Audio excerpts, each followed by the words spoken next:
Bismillahirrahmanirrahim. Assalamualaikum warahmatullahi wabarakatuh. Bismillah, walhamdulillah, wassalatu wassalamu ala rasulillah. Para jamaah al-asran rahimakumullah. Mudah-mudahan kita selalu berada di dalam rahmatnya Allah ya.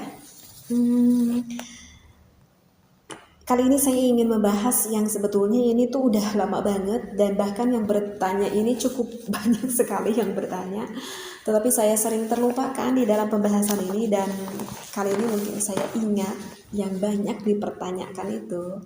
Apa sih yang banyak dipertanyakan? Yang banyak dipertanyakan itu adalah gimana hukumnya ketika sepasang suami dan juga istri ketika sedang melakukan berhubungan biologis, tetapi salah satu dari pasangan kita membayangkan, misalkan seorang suami yang membayangkan wanita lain gitu, ataupun seorang istri misalkan yang membayangkan laki-laki lain gitu. Itu hukumnya gimana? Nah, ini yang banyak sekali dipertanyakan.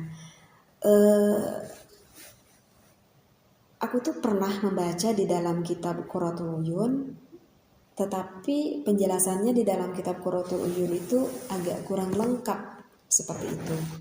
Agak kurang lengkap, sehingga saya cari-cari, lihat-lihat lagi, ternyata saya ketemukan di dalam kitab Tuhfatul Muhtaj pada juz ketiga pada ini halaman berapa? Halaman 180. Nah, oleh karena itu sekarang saya mulai berani untuk menjawab pertanyaan ini. Ini pembahasannya cukup sangat panjang sekali. Mungkin saya tidak akan membacakan dengan referensinya ya. Karena kalau dengan referensinya ini nggak akan cukup sampai 1 jam. Ini agak cukup panjang. Baik, saya langsung aja bacakan artinya ya. Bismillahirrahmanirrahim.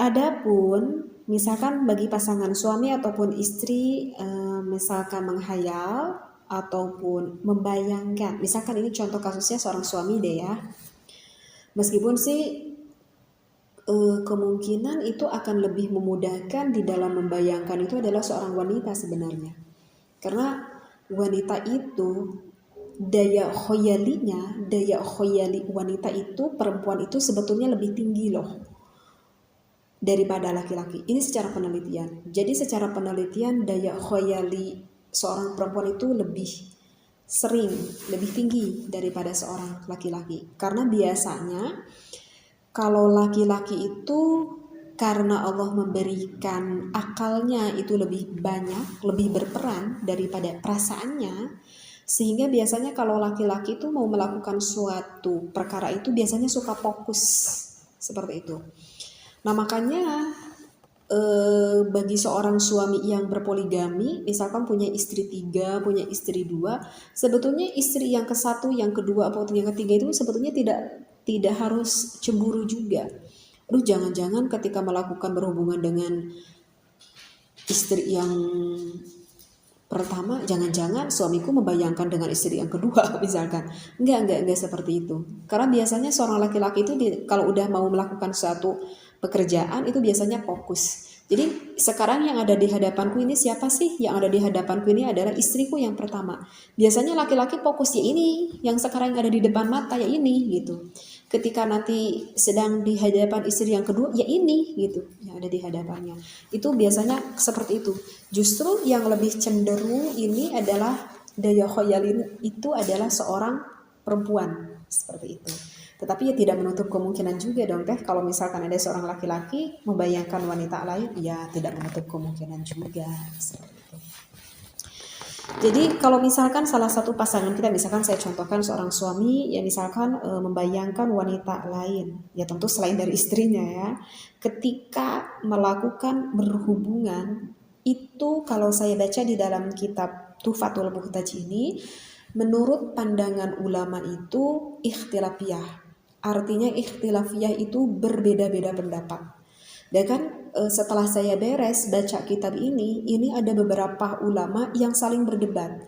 Maksudnya bukan berdebat permusuhan, bukan. Maksudnya adalah menurut pendapat ini seperti ini, ditempas menurut pendapat ini, menurut ini, begitu. seperti itu ya. Jadi memang ada beberapa perbedaan pendapat ulama seperti itu. Nah, ada salah satu ulama, artinya ada sebagian ulama, sekumpulan ulama ini dikatakan dengan ulama ahli tahqiq. Seperti siapa saja di sini? Seperti Ibnul Firqah, seperti Syekh Jamalil Islam, seperti Syekh Kamalil Rodad, Syekh Jalaluddin As-Suyuti, dan juga ada ulama-ulama yang lainnya. Itu hukumnya menghalalkan. Ya, tapi ini belum selesai nih pembahasannya ya. Ini masih dari salah satu pendapat ulama, belum saya sampaikan pendapat yang lain seperti itu. Kemudian juga di sini juga ada disampaikan keterangan referensinya, ada sebuah hadis Rasulullah Shallallahu Alaihi Wasallam. Dalam hadis ini mengatakan innallaha ta'ala tajawaza li ummati ma haddathat bihi anfusaha. Jadi yang artinya itu adalah sesungguhnya Allah itu akan membalas kepada umatnya kepada perkara yang dibicarakan di dalam hatinya. Ya karena kan itu kan bukan pekerjaan fisik kan, membayangkan itu kan, itu berlandaskan dari hati dan juga daya khayali dari pikirannya seperti itu. Nanti akan saya bahas yang lebih dalam. Dan juga bisa dilengkapi dengan dalil Al-Quran. A'udzubillahi minasyaitonirrajim. Lillahi ma fis samawati wa ma fil ard. Wa in tubdu ma fi anfusikum aw tukhfuhu yuhasibkum bihillah. Fayaghfiru liman yasha'u wa yu'adzibu man yasha'. Jadi di dalam dalil Al-Quran itu kan dikatakan autuhu yuhasibku. Maka kita itu ya akan dihisab dengan apa yang diungkapkan oleh hati kita. Sebetulnya sih dalil Al-Quran ini dan juga hadis ini itu sebetulnya bermaknanya umum. Seperti itu. Jadi bukan dalil Al-Quran dan juga hadis ini bukan memang spesifik di dalam sedang membahas ini, bukan. Itu umum kalimatnya, seperti itu. Jadi yang dimaksudkan di dalam dalil Al-Quran ini adalah kalau misalkan contohnya gini nih, kalau kita gak paham. Misalkan kita melihat kepada seseorang, baik yang kita kenal ataupun kita tidak kenal. Tetapi hati kita berkata buruk misalkan pada orang tersebut. Itu misalkan kok jelek banget ya orang itu, misalkan seperti itu.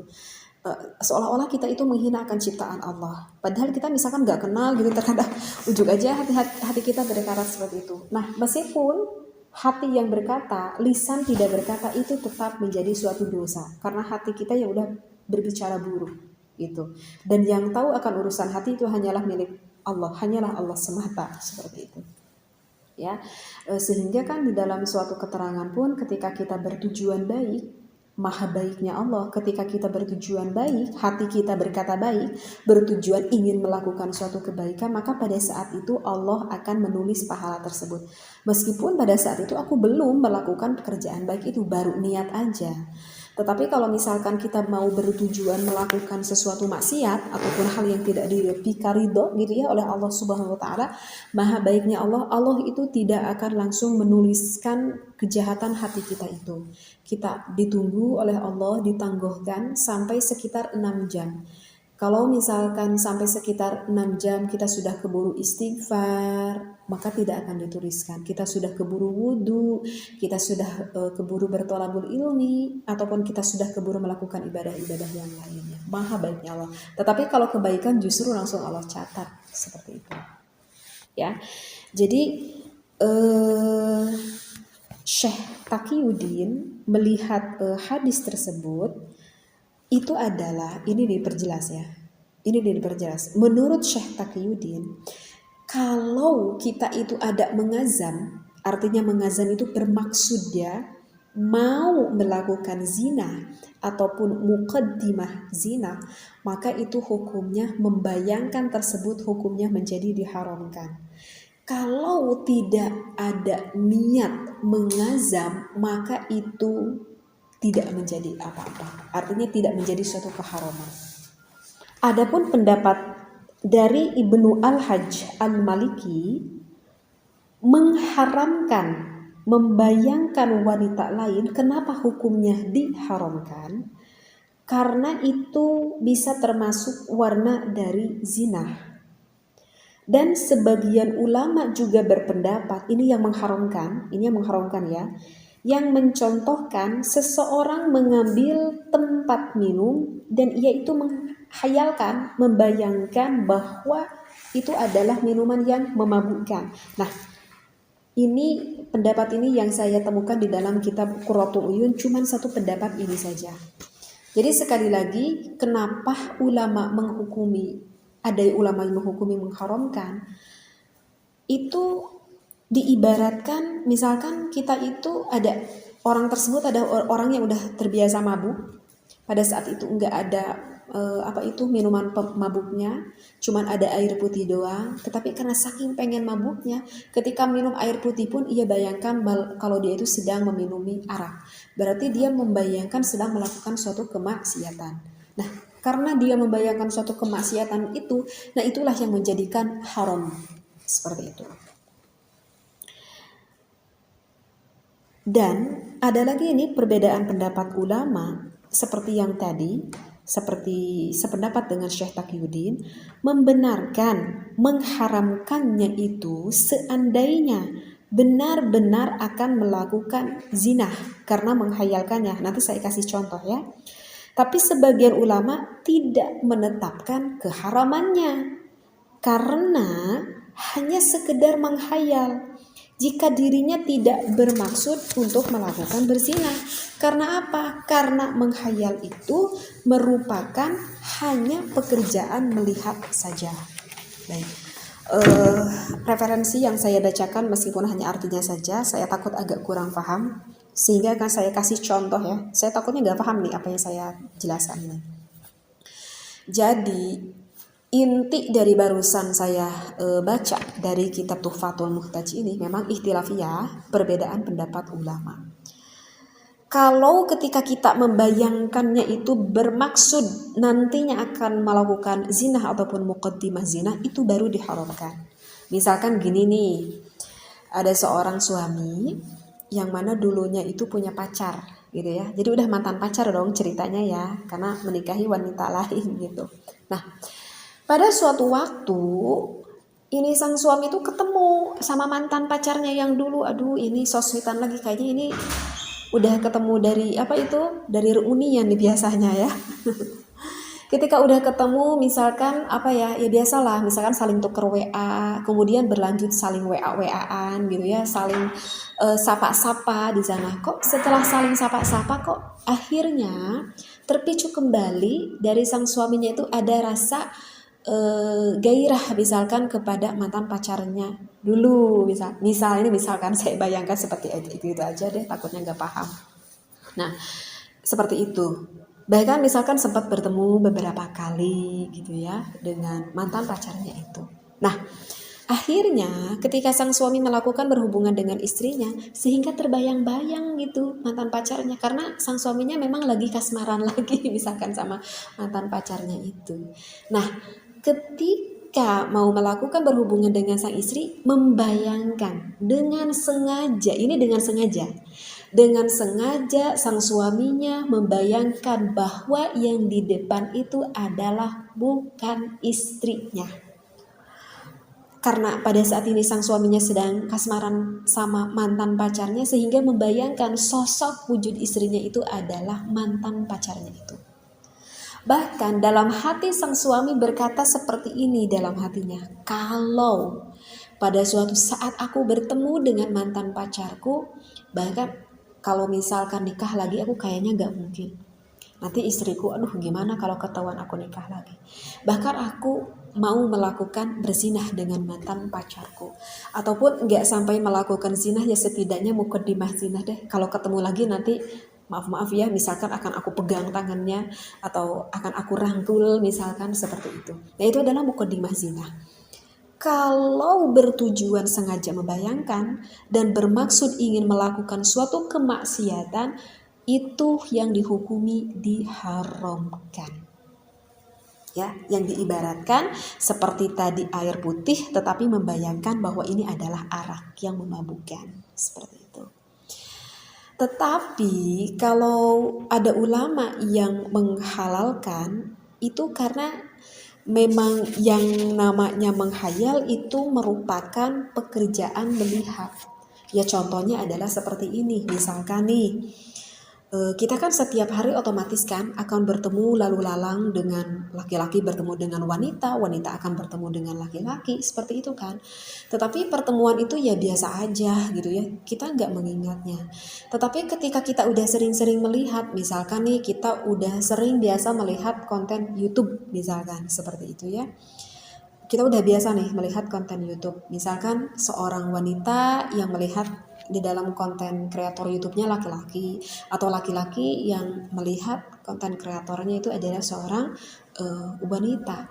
Padahal bertujuannya kita tuh misalkan ingin mendapatkan ilmu ataupun ingin mendapatkan suatu hiburan misalkan, seperti itu. Itu sebetulnya sih kembali kepada pola pikir kita nanti ujung-ujungnya ya, sebetulnya sih seperti itu. Nah, karena ada dari melihat itu, maka itu secara otomatis akan masuk nih ke otak memori kita. Secara otomatis kan asal masuk kan ke otak memori kita. Jadi wajar kalau misalkan memori itu akan datang dengan tiba-tiba seperti itu. Ketika kita melakukan berhubungan dengan istri kita ataupun istri kita ketika melakukan berhubungan dengan suami kita gitu, kok ujuk-ujuk ada gitu bayangan bayangan laki-laki artis Korea yang ganteng itu misalkan, ujuk-ujuk ada gitu misalkan bayangin itu, ataupun seorang laki-laki kok ujuk-ujuk ada nih bayangan seorang wanita itu misalkan yang aku lihat di konten YouTube misalkan. Itu wajar ya, wajar aja karena memang kan udah ke masuk ke dalam otak memori kita. Nah kalau misalkan ujuk-ujuk aja tiba datang seperti itu, yaitu sebetulnya sih tidak diharamkan karena memangnya secara alamiahnya ya bekerjanya seperti itu. Makanya ulama mengatakan bahwa menghayal itu merupakan pekerjaan melihat. Artinya ya gak mungkin kita ujuk-ujuk menghayal kalau kita tidak pernah melihat. Mungkin seperti itu ya. Nah begitu lagi ya. Jadi insya Allah ya bisa dipahami ya di dalam perbedaan pendapat ulama di sini. Meskipun sih sebetulnya saya enggak baca seluruh perbedaan pendapat ulama. Dari di sini ada lengkap di dalam kitab ini menurut mazhab Imam Maliki bagaimana Hanafi, tetapi saya enggak terangkan karena takut terlalu melebar lah pembahasannya. Tetapi poin intinya adalah seperti itu. Kalau kita bermaksud, bertujuan, bahkan nantinya bermaksud ingin melakukan suatu maksiat, maka itu hukumnya diharamkan. Tapi kalau misalkan bayangan itu ujuk-ujuk ada aja dengan sendirinya, ya secara alamiahnya, ya kita cukup pemparkan, kata ini di depan saya ini suami saya gitu, jangan kemana-mana wahai pikiran gitu. Ya itu enggak apa-apa seperti itu ya. Jadi insya Allah ya, ini yang banyak banget dipertanyakan. Mudah-mudahan bisa memahami apa yang saya bacakan. Referensinya di dalam kitab Tuhfatul Muhtaj bisa dilihat pada juz 3 pada halaman 180. Wallahu a'lam wa billahi taufiq wal hidayah. Wassalamualaikum warahmatullahi wabarakatuh.